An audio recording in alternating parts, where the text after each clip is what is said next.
hello everyone আকৌ আজি মই বগা মেখেলা এখন এপ্লিক কৰিম বুলি লৈছো এপ্লিক আৰু ফেব্ৰিক দুইটাই চাওচোন বুলো মিক্স কৰি লগাও নেকি তাকে মেখেলাখন লৈ লৈছো এখন আছে মাৰ মেখেলা আৰু মা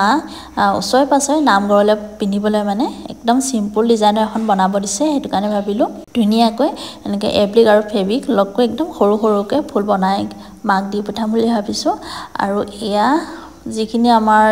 এপ্লিক বা ফেব্ৰিক কৰিবলৈ কাপোৰত লাগে গুটেইখিনি মই আপোনালোকক দেখাই দিছো এইকিটা আপোনালোকে আনি ললে ধুনিয়াকৈ আপোনালোকে ঘৰতে এজোৰ এজোৰ বনাই মানে আপোনাৰ মন পছন্দৰ ধুনিয়াকৈ এজোৰ বনাই ধুনিয়াকৈ পিন্ধিব পাৰিব আপোনালোকে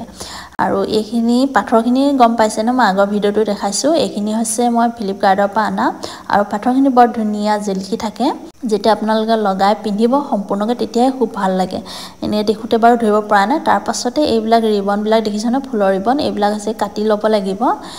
আৰু যিবিলাক উলমি থাকে সেইবিলাক একদম ধুনিয়াকৈ কাটি এই দেখিছনে মই একদম পাহ বিলাক ধুনিয়াকৈ সফা কৰি কাটি লৈ লৈছো নহলে কি হয় উলমি থাকিলে ফুলপা দেখিবলৈ মানে শুৱনি নহয় আৰু এতিয়া মই এই ধৰণৰ গ্লু এটা লাগিব আৰু গ্লু লৈলে প্ৰথমতে এপ্লিক ফুলখিনি মই লগাই লওঁ তাৰ পাছতহে ষ্টনখিনি লগাম আৰু তাৰ পাছতহে মই যেটো গ্ৰীন কালাৰ আনিছো হেতু লগাম বুলি ভাবিছো আপোনালোকক যেতিয়া হয় মই সম্পূৰ্ণকৈ আপোনালোকক দেখাম দেই কেনেকুৱা হৈছে একেবাৰে লাষ্ট মুহূৰ্তত তেনেহলে আজিলৈ ইমানেই বাই বাই